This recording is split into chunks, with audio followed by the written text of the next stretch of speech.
تو صحابہ کرام علیہم الرضوان نے حضور صلی اللہ علیہ وسلم سے عرض کیا یہ قربانیاں کیا ہیں؟ اب جواب حضور صلی اللہ علیہ وسلم کا سنیے. آقا کریم صلی اللہ علیہ وسلم نے جواب میں ارشاد فرمایا تمہارے باپ حضرت ابراہیم علیہ السلام کی سنت ہے.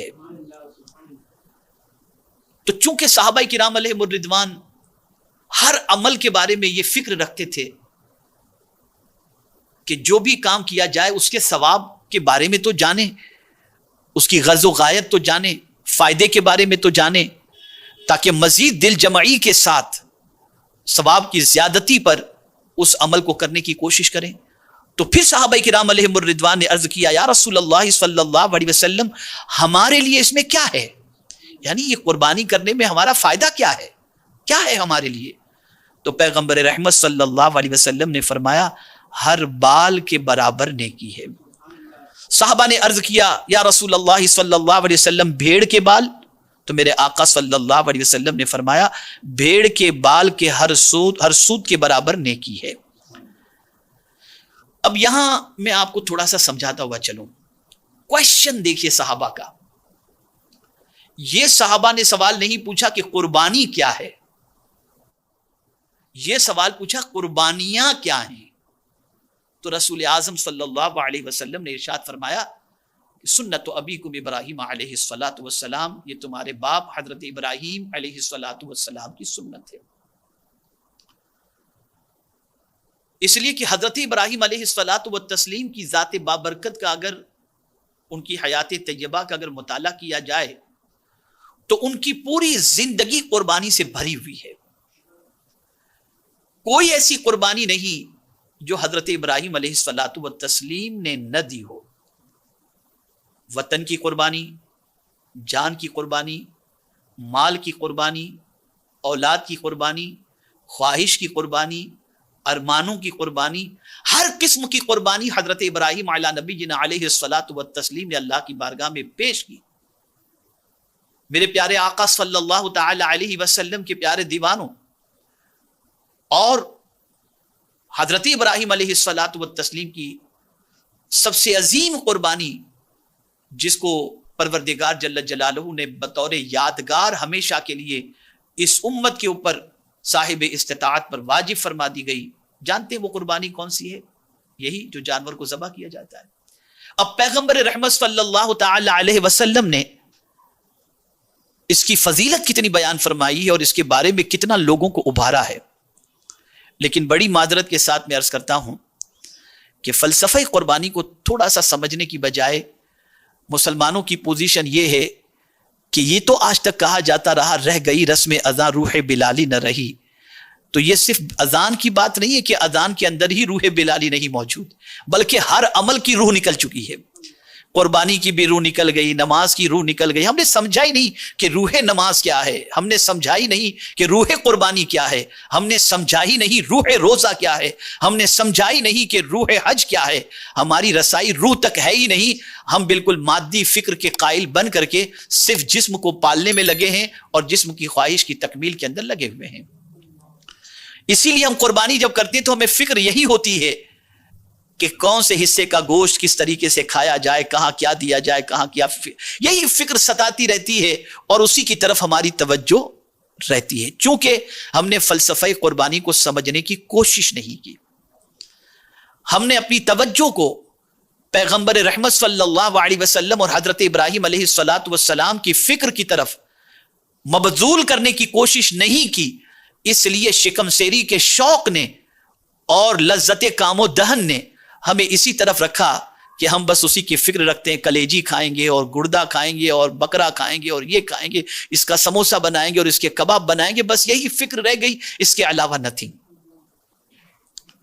اب آئیے میں آپ کو تھوڑا سا سمجھاؤں تاکہ آپ قربانی کی اصل کو سمجھ سکیں اور مقصد کو. یہ سنت تو ابیکم فرمایا گیا، حضرت ابراہیم علیہ السلام کی سنت. میرے پیارے آقا صلی اللہ تعالی علیہ وسلم کے پیارے دیوانوں، ہر وہ چیز، توجہ چاہوں گا خاص طور پر، ہر وہ چیز جو انسان کو محبوب ہوتی ہے حضرت ابراہیم علیہ السلام نے ہر محبوب چیز کو اپنے رب کے نام پہ قربان کر دیا ہے. یہ ہے قربانی. جان انسان کو محبوب ہوتی ہے، قربان کرنے کے لیے تیار.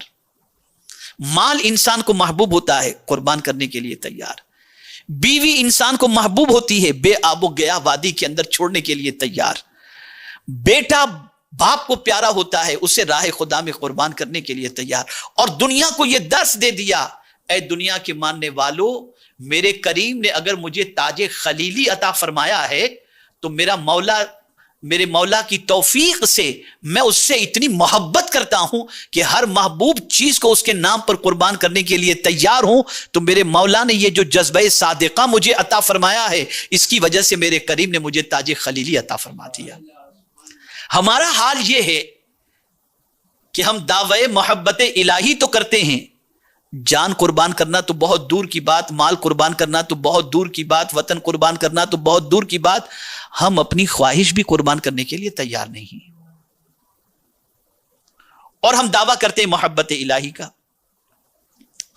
میرے پیارے آقا صلی اللہ علیہ وسلم کے پیارے دیوانوں، اب آپ دیکھیں یہ قربانی کا پورا معاملہ جو ہے اس کو تھوڑا سا سمجھنے کی کوشش کریں. 8 تاریخ کو حضرت ابراہیم علیہ السلام نے خواب دیکھا.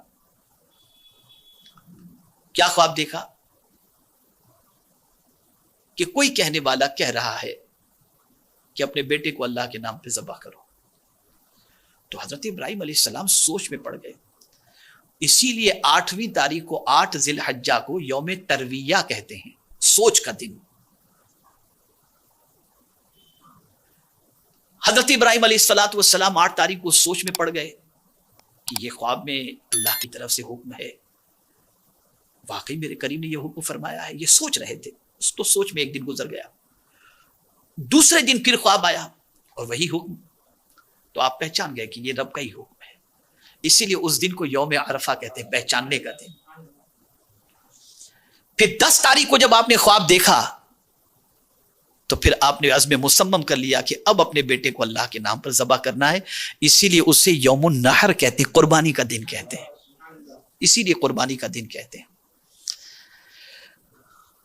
قرآن نے اس کو مینشن کیا، انی ارا فی المنام انی اذبحک فانظر ماذا ترى. میرے پیارے آقا صلی اللہ علیہ وسلم کے پیارے دیوانوں، مفسرین فرماتے ہیں کہ جب حضرت ابراہیم علیہ السلام اپنے بیٹے کو خواب بیان کرتے ہیں اور بیٹے کو ذبح کے لیے تیار کرتے ہیں، تو اس وقت حضرت اسماعیل علیہ السلام کی عمر 9 سال کی تھی کم و بیش. فلما بلغ معه السعی، یعنی اس عمر کو پہنچ چکے تھے حضرت اسماعیل علیہ السلام جس میں باپ کا دست و بازو بن کے ساتھ دے سکے، دوڑ دھوپ کر سکے. یہ عمر کو پہنچ چکے تھے. میرے پیارے آقا صلی اللہ تعالی علیہ وسلم کے پیارے دیوانوں، اب حضرت اسماعیل علیہ السلام کو انہوں نے خواب سنایا. تو بیٹے کی عظمت پر قربان جائیے کہ بیٹا یہ نہیں کہتا کہ ابا خواب ہے، آپ کیسی بات کر رہے ہو، اللہ تعالیٰ نے آپ کو اس عمر کے اندر مجھ جیسا بیٹا عطا فرمایا اور آپ مجھے ذبح کرنے کی بات کر رہے ہو، آپ باپ ہیں یا کون، کیسی بات کر رہے ہیں. نہیں، نور نبوت حضرت اسماعیل کی پیشانی میں منتقل ہونا ہے.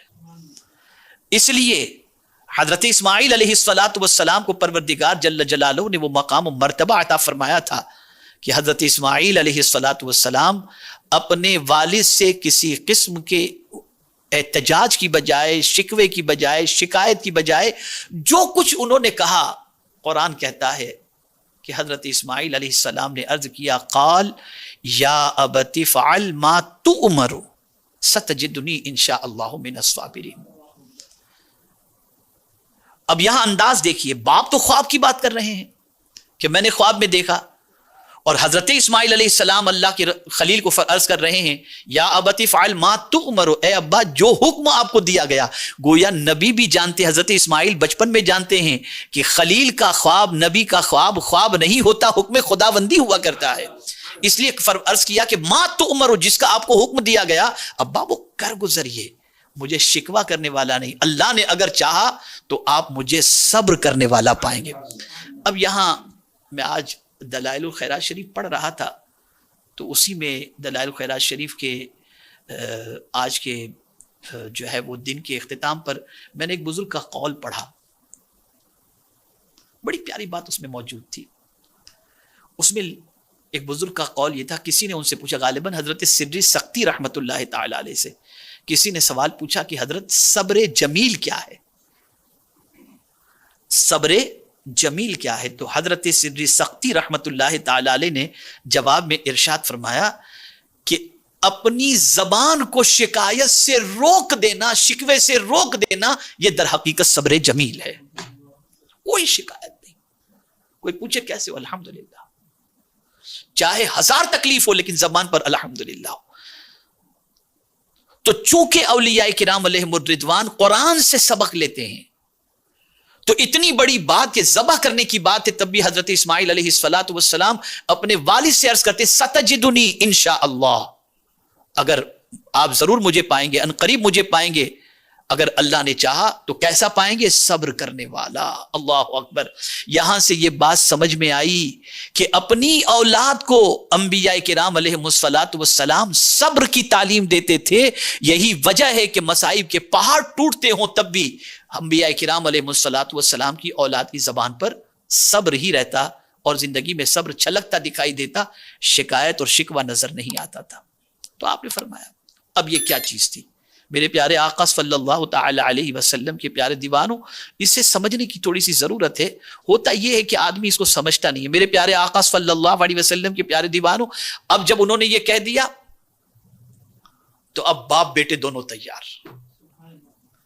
یعنی بیٹے کا اتنا بڑا جگر, اور میں تو یہ کہتا ہوں وہی بیٹا بہت اچھا جو اللہ کے حکم پر عمل کرنے میں اپنے باپ کی مدد کرے, وہ بیٹا بہت اچھا. مجھے یہاں پر حضرت عمر ابن عبدالعزیز, جن کا دور خلافت راشدہ کا دور کہلاتا ہے, مجھے ان کے بیٹے کا واقعہ یاد آ رہا ہے.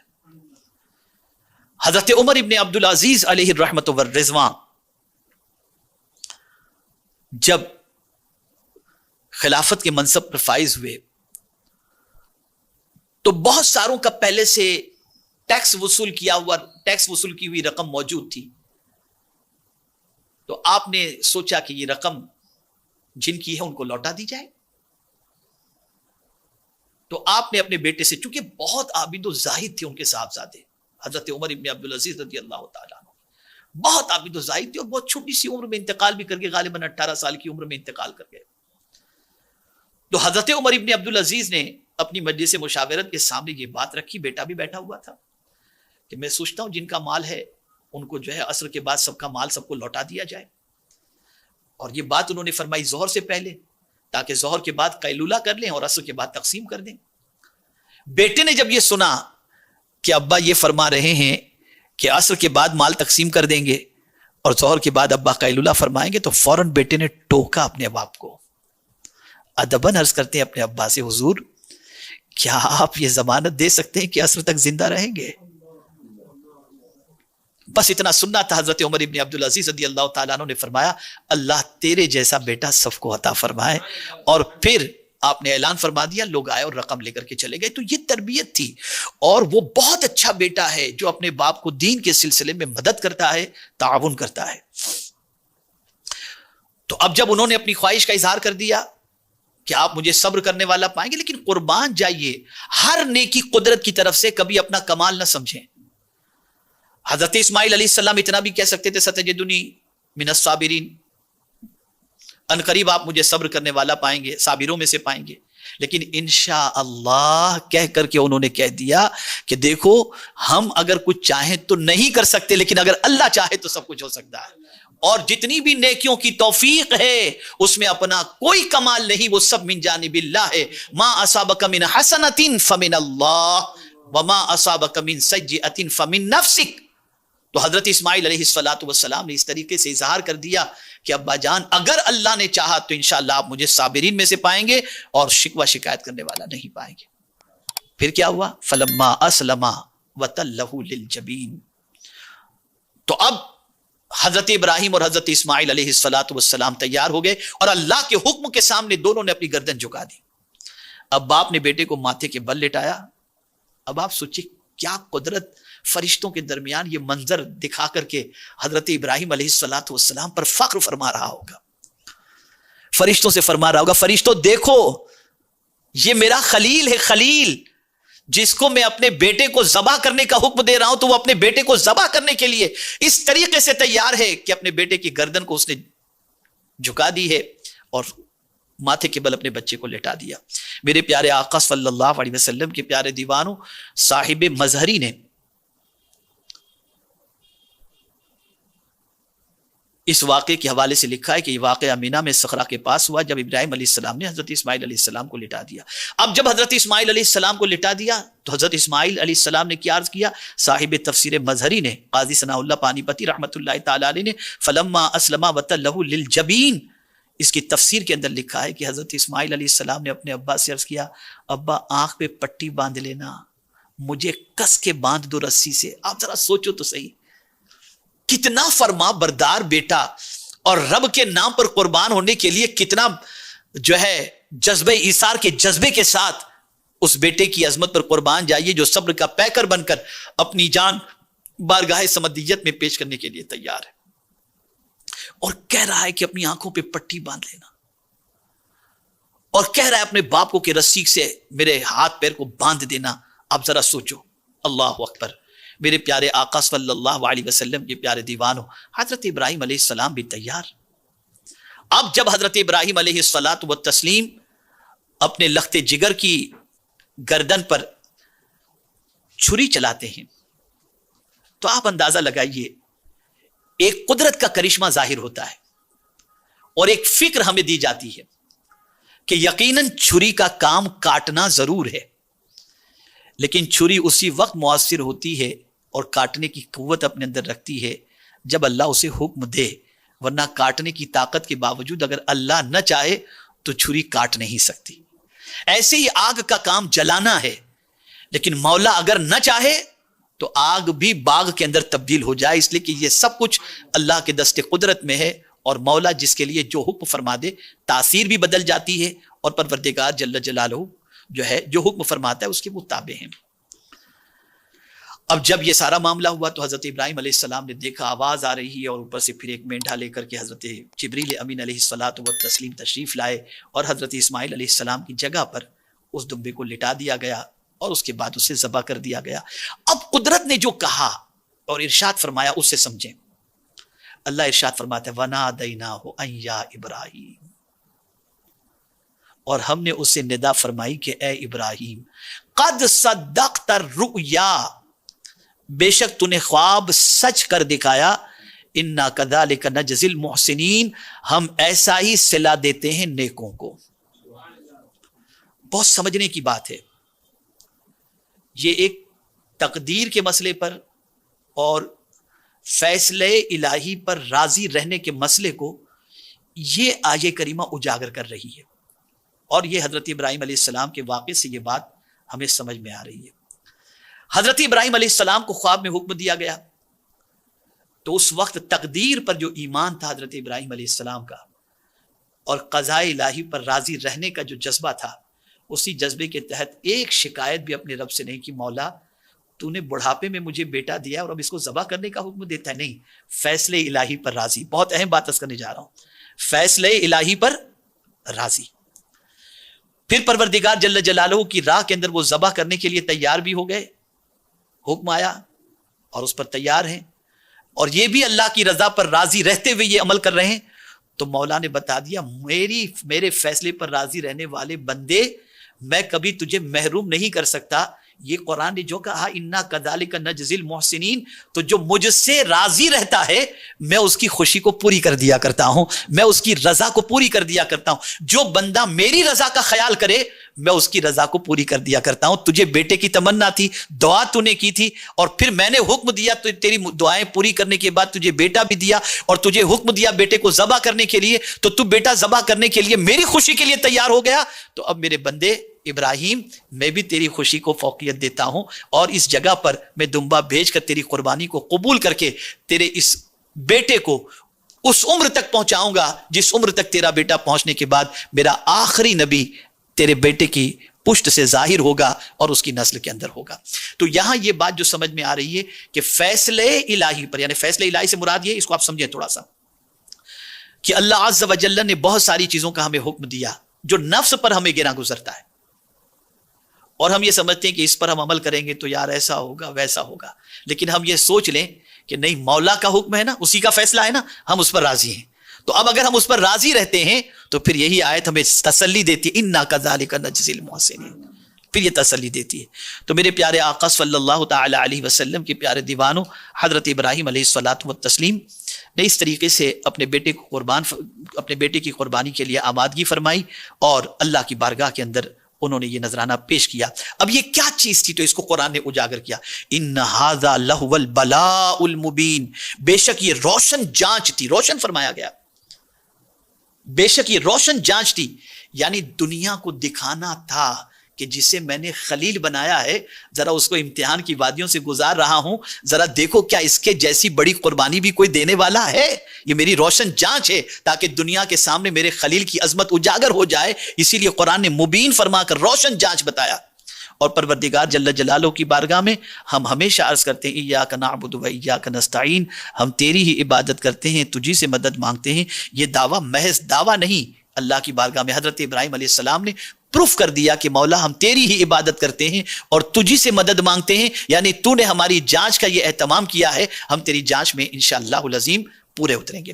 میرے پیارے آقا صلی اللہ تعالی علیہ وسلم کے پیارے دیوانوں، اب قربانی کے حوالے سے رسول اعظم صلی اللہ علیہ وسلم کے ارشادات کو سماعت فرمایا اور اس کی عظمت کو۔ اب یہاں یہ بات ذہن میں رہے کہ جس طرح سے میں نے ابتدا میں عرض کیا تھا کہ اب صرف ایسا نہیں کہ رہ گئی رسم ازاں روح بلالی نہ رہی، یہ رسم ازاں والی بات نہیں ہے، اب سب کچھ رسم قربانی، سب کو رسم ہی رہ گئی، کسی کے اندر روح نہیں رہی، نہ نماز بھی رسم ہو گئی، حج بھی رسم، زکوٰۃ بھی رسم، الا ماشاء اللہ، اور کسی کے اندر اگر آپ روح تلاش کرنے جائیں تو روح نہیں ملے گی۔ اب قربانی کی روح کیا ہے؟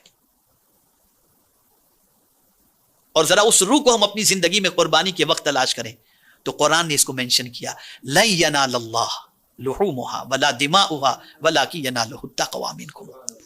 یہ گوشت نہیں پہنچتا اللہ کی بارگاہ میں، یہ خون نہیں پہنچتا اللہ کی بارگاہ میں، تقوی پہنچتا، اور تقوی کی جگہ دل ہے۔ آقا کریم صلی اللہ علیہ وسلم نے فرمایا التقوی ہا ہونا۔ اب یہاں اس کو تھوڑا سا مینشن کر دوں، سمجھا دوں، یہ تقوی جو ہے نا، یہ تین چیزوں سے حاصل ہوتا ہے۔ تقوی کے اصول کے تین ذرائع، پہلا ذریعہ ہے ڈر کے ذریعے تقوی حاصل ہوتا ہے کہ بندہ جو ہے عذاب سے ڈرے، اللہ کی پکڑ سے ڈرے اور متقی بن جائے۔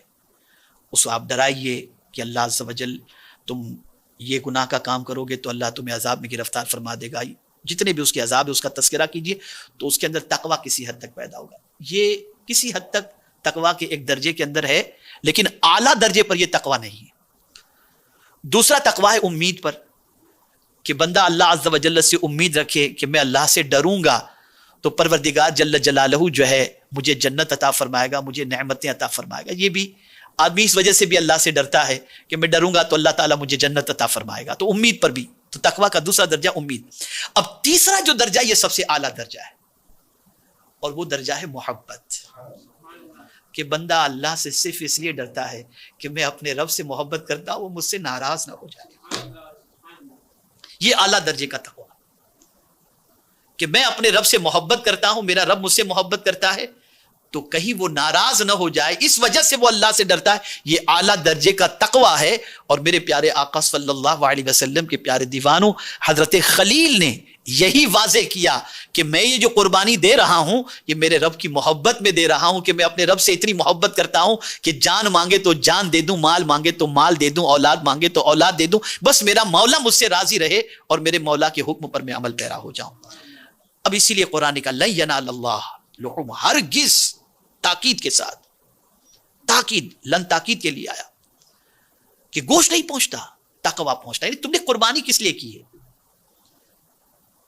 تو قربانی کا در حقیقت مقصد یہ ہے کہ تم جہاں اپنا پیسہ لگا رہے ہو جانور خریدنے کے اندر، وہیں پر قربانی کے وقت تمہارے ذہن کے اندر یہ ہونا چاہیے کہ میں یہ قربانی حضرت ابراہیم علیہ السلام کی سنت پر، جیسے سوال پوچھنے والے صحابہ نے پوچھا تھا ما ہذہ الاضاحی، قربانیاں کیا ہیں، یہ سوال پوچھا گیا تھا، قربانی کیا ہے، قربانیاں کیا ہیں؟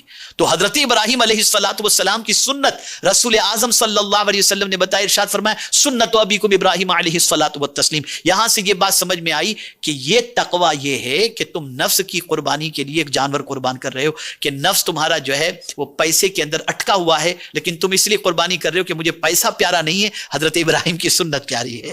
اسی طریقے سے میرے پیارے آقا صلی اللہ تعالی علیہ وسلم کے پیارے دیوانوں، ہم اپنے مال کو اپنے رب کی محبت پر فوقیت نہیں دیتے، بلکہ رب کی محبت پر جو ہے اپنے مال کو فوقیت نہیں دیتے، فوقیت جو ہے مال پر رب کی محبت کو دیتے ہوئے ہم یہ قربانی کرتے ہیں. اور قربانی اسی وقت بارگاہ سمدیت کے اندر مقبول ہوتی ہے جب ہماری نیت جو ہے نا خوش دلی کے ساتھ قربانی ہم کریں.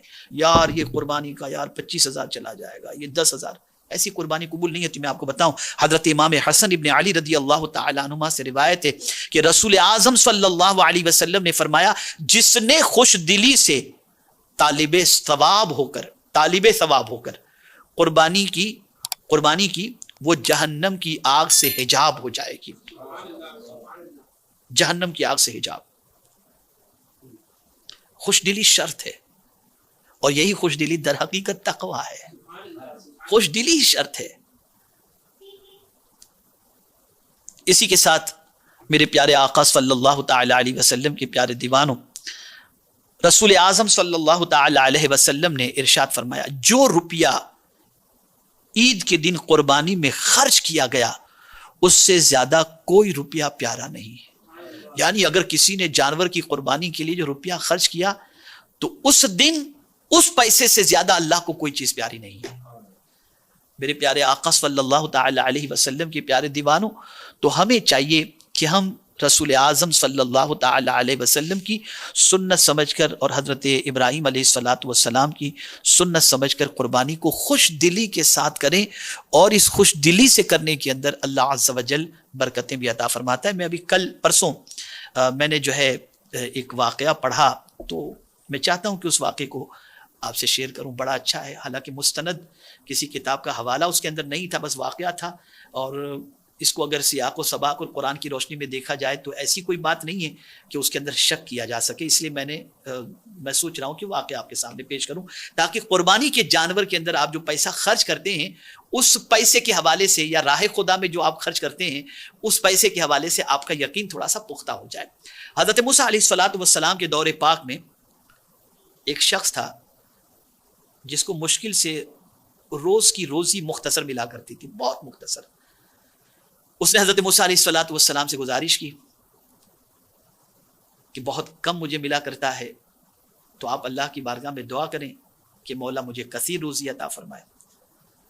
حضرت موسیٰ علیہ السلام نے اللہ کی بارگاہ میں دعا کی تو رب قدیر جل جلالہ نے ارشاد فرمایا، موسیٰ اگر اسے میں زیادہ دوں تو جلدی مر جائے گا، اس لیے کہ اس کے حصے کی روزی ختم ہو جائے گی. میں چاہتا ہوں یہ زیادہ جیے، اس لیے میں تھوڑا تھوڑا اسے دے رہا ہوں. حضرت موسیٰ علیہ السلام نے اسے فرما دیا.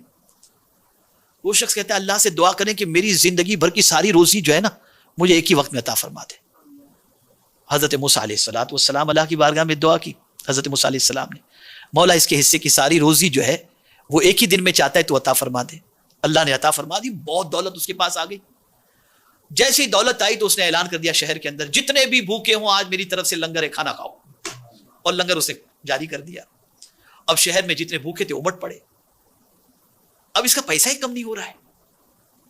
حضرت موسیٰ علیہ السلام یہ سوچے کہ ایک ہفتے کے اندر ختم ہو جائے گا اور اس آدمی کا انتقال بھی ہو جائے گا، بھوک برداشت نہیں کر سکے گا. ایک ہفتے کے بعد آئے تو دیکھا اس کے پیسے میں کوئی کمی نہیں اور لنگر جاری ہے. پھر 3 ہفتے کے بعد پھر حضرت موسیٰ علیہ السلام آئے تو دیکھا لنگر جاری ہے، اس کا پیسہ کوئی کم نہیں ہوا. تو مولا کی بارگاہ میں عرض کرتے میرے کریم، اس کی زندگی کا جتنا رزق تھا تو نے عطا تو فرما دیا، پھر کیا وجہ ہے کہ اس کے یہاں خزانہ ختم ہی نہیں ہو رہا ہے اور لوگ اس کے لنگر سے کھانا ہی کھاتے جا رہے ہیں؟ تو پروردگار نے ارشاد فرمایا، یہ بات اپنی جگہ بالکل صحیح ہے کہ اس کے حصے کی روزی میں نے ایک ہی دن میں اسے عطا کر دی تھی، لیکن میرا ایک وعدہ دوسرا بھی ہے کہ جو میری راہ میں ایک خرچ کرتا ہے میں اسے 10 عطا کرتا ہوں. تو یہ بندہ بھوکوں کو جو کھانا کھلا رہا ہے نا، تو اس کے عوض کے اندر میں اسے 10 گنا عطا کرتا ہی جا رہا ہوں، اور اس وجہ سے اس کے خزانے میں کوئی کمی نہیں ہو رہی، اس کا سلسلہ جاری ہے. تو اسی طریقے سے ہم اگر فربا جانور، اچھا جانور اللہ کی رضا کے لیے خرید کر اس میں پیسہ خرچ کرتے ہیں، یہ نہ سمجھے کہ کم ہوگا، بلکہ یقیناً یقیناً یقیناً یقیناً میرا مولا اس کا 10 گنا عطا فرمائے گا. شرط یہ ہے کہ گوشت کھانے کی نیت سے قربانی نہیں، سنت ابراہیم سمجھ کر کے قربانی کریں، اور تقوی اللہ کی بارگاہ میں پہنچتا ہے، اس نیت سے انشاءاللہ قربانی کریں گے تو اللہ تعالیٰ اس کی برکتیں ضرور عطا فرمائے گا. اور قربانی کے جانور کے ذبح کرتے وقت آپ جانتے ہیں کہ جب یہ پڑھا جاتا ہے انی وجہت وجہی للذی فطر السماوات والارض حنیفا وما انا من المشرکین، تو ہم توجہ تو کہتے ہیں کہ ہم نے منہ اپنا اللہ کی طرف کر دیا، لیکن ہمارا منہ اللہ کی طرف ہوتا ہے یا نہیں ہوتا، یہ ایک اللہ الگ چیز ہے. ہم تو ہمارا حال تو یہ کہ ہم لفظ تو اپنی زبان سے ادا کر لیتے ہیں، معنویت کی طرف ہماری توجہ نہیں ہوتی. میں یقین کے ساتھ کہتا ہوں در حقیقت قربانی ہمیں یہ تصور دے رہی ہے کہ تمہارا توکل تمہاری اولاد پر بھی نہیں ہونا چاہیے، اس لیے کہ حضرت ابراہیم علیہ السلام کا وہ بیش 100 سال کے تھے، اس وقت پروردگار نے حضرت اسماعیل علیہ السلام ان کے گھر میں عطا فرمایا اور ان کے یہاں ولادت ہوئی. لیکن ظاہر سی بات ہے کہ ضعیفی کے اندر ایک باپ کو اپنے بیٹے سے امیدیں وابستہ ہو جاتی ہیں کہ میرا بیٹا میرا بڑھاپے کا سہارا بنے گا، میری مدد کرے گا، میرا خیال کرے گا، مجھے سپورٹ کرے گا. لیکن حضرت ابراہیم علیہ السلام کو پروردگار نے اپنے بیٹے کو ذبح کرنے کا حکم دے کر بتا دیا، اور وہ بھی تیار ہو کر کے بتا دیے بھلے ضعیفی کے اندر مجھے اللہ نے یہ بیٹا عطا فرمایا لیکن مجھے میرے بیٹے پر بھروسہ نہیں، آج بھی میرے رب پر مجھے بھروسہ ہے. تو یہ ایک عظیم پیغام حضرت ابراہیم کی سیرت طیبہ سے ہمیں نصیب ہوتا ہے. اور اسی طریقے سے حضرت اسماعیل علیہ السلام کا یہ کہنا ستجدنی انشاء اللہ من الصابرین، ستجدنی من الصابرین نہیں فرمایا کہ ان قریب آپ مجھے پائیں گے صبر کرنے والوں میں سے، انشاءاللہ لگا کر کے انہوں نے یہ بتا دیا کہ میں اگر چاہوں کوئی بھلائی کا کام کرنا نہیں ہو سکتا جب تک کہ میرا مولا نہ چاہے. اسی کو قرآن نے دوسری جگہ پر فرمایا ما اصابک من حسنۃ فمن اللہ وما اصابک من سیئۃ فمن نفسک. تو ہمیں کوئی بھی چیز بھلائی کا کوئی بھی کام ہمیں پہنچے یا ہمیں توفیق ملے تو یہی سمجھنا چاہیے کہ یہ اللہ کی طرف سے ہے، اس کے کرم سے ہے. اسی لیے الحمدللہ الذی ہدانا للاسلام، یہ ساری دعائیں موجود ہیں یہ سارے. اور حضرت ابراہیم علیہ السلام کو پروردگار نے جب حضرت اسماعیل کی شکل میں بیٹا عطا فرمایا تو اب دیکھیے وہ قضاء الہی پر راضی ہونے کا فائدہ کیا ہوا، حضرت اسماعیل کے بعد پروردگار نے حضرت اسحاق بھی عطا فرما دیا کہ میرے بندے تو ایک بیٹے پر میری رضا کے لیے ایک بیٹے کو قربان کرنے کے لیے تیار ہے، آج تجھے دوسرا بیٹا بھی میں عطا کر دیتا ہوں. تو حضرت اسحاق بھی عطا فرمایا. راضی برضا ہونے پر اللہ عز و جل اس طریقے سے عطا فرماتا ہے. تو ہمیں قربانی اللہ کی رضا کے لیے کرنی ہے، اس کی خوشنودی کے لیے کرنی ہے. اور ذبح کرتے وقت جب جانور کو ذبح کرتے ہوں تو یہ تصور ہونا چاہیے ہم اپنے نفس کو اپنی خواہش کو اپنے ارمانوں کو اللہ عز و جل کی رضا کے لیے قربان کر رہے ہیں. اور رسول اعظم صلی اللہ علیہ وسلم کی اس حدیث پر ہم اپنی خواہش کو ڈھالنے کی کوشش کرتے ہیں کہ آقا کریم صلی اللہ علیہ وسلم نے ارشاد فرمایا لا یؤمن احدکم حتی یکون ہواہ تبعا لما جئت بہ او کما قال رسول اللہ صلی اللہ علیہ وسلم. تم میں کا کوئی شخص اس وقت تک کامل مومن نہیں ہو سکتا جب تک کہ اپنے خواہش کو بھی اس چیز کے تابع نہ کرے جو میں لے کر کے آیا ہوں. اور رسول اعظم صلی اللہ علیہ وسلم جو دین لے کر کے آئے ہم اپنی خواہش کو بھی اس کے تابع کریں. تو قربانی کا مقصد در حقیقت اللہ کا قرب. یہ قربان جو ہے نا یہ عربی لفظ ہے اور یہ قرب سے بنا ہے، اور قربانی بھی در حقیقت اللہ کے قرب کا بہترین ذریعہ ہے. اب پھر مجھے ایک بات یاد آ گئی، ایک فکری اصلاح میں کر دوں. پوری دنیا اس وقت جو ہے نا مغربی سوچ کی غلام بن چکی ہے. یہاں تک کہ بسا اوقات تو ایسا ہوتا ہے، ابھی میری انگلینڈ 2-4 روز پہلے بات ہوئی ایک ساتھی سے، تو انہوں نے کہا کہ حضرت حلیہ تو اسلامی بن چکا ہے لیکن سوچ مغربی ہی ہے بہت ساروں کی. تو واقعی یہ بات صحیح ہے. اب میں آپ کو تھوڑا سا فرق سمجھا دوں، بس اسے ہمیشہ کے لیے یاد رکھنا. مغربی سوچ کیا ہے اور مدنی سوچ کیا ہے، اس کو تھوڑا سمجھ لیں. مغربی سوچ یہ ہے خود غرضی، سیلفش. یہ مغربی سوچ ہے، اپنی فکر کرو. یہی وجہ ہے کہ مغربی ممالک میں پڑوس میں رہنے والا 30 سال سے پڑوس میں رہتا ہے لیکن ملاقات نہیں ہے، کوئی شناسائی نہیں ہے. یہ مغربی ملکوں کی. اور مدنی سوچ، اسلامی سوچ کیا ہے؟ سیکریفائز. مغربی سوچ سیلفش، اسلامی سوچ سیکریفائز.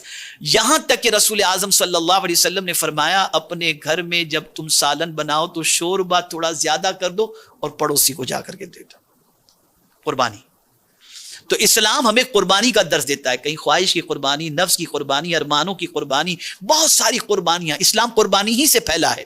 جب تک کہ یہ قربانی کا جذبہ ہمارے اندر نہیں ہوگا ہم کامیاب نہیں ہو سکتے. تو حضرت ابراہیم علیہ الصلوۃ والسلام کی سنت، یہ جو قربانی ہے، یہ در حقیقت ایک قربانی کا درس نہیں دیتی، بلکہ آپ کی پوری حیات طیبہ قربانی کے لیے ہمارے لیے نمونہ عمل ہے کہ آپ نے ہر قسم کی قربانی دی.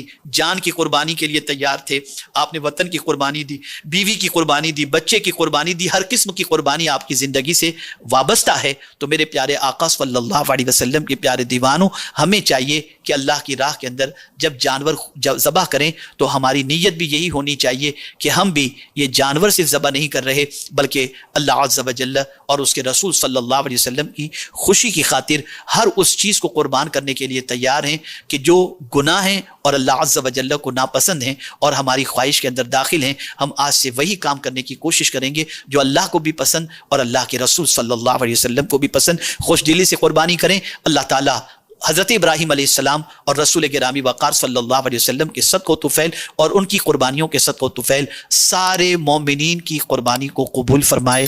وما علینا الا البلاغ المبین. السلام علیکم ورحمۃ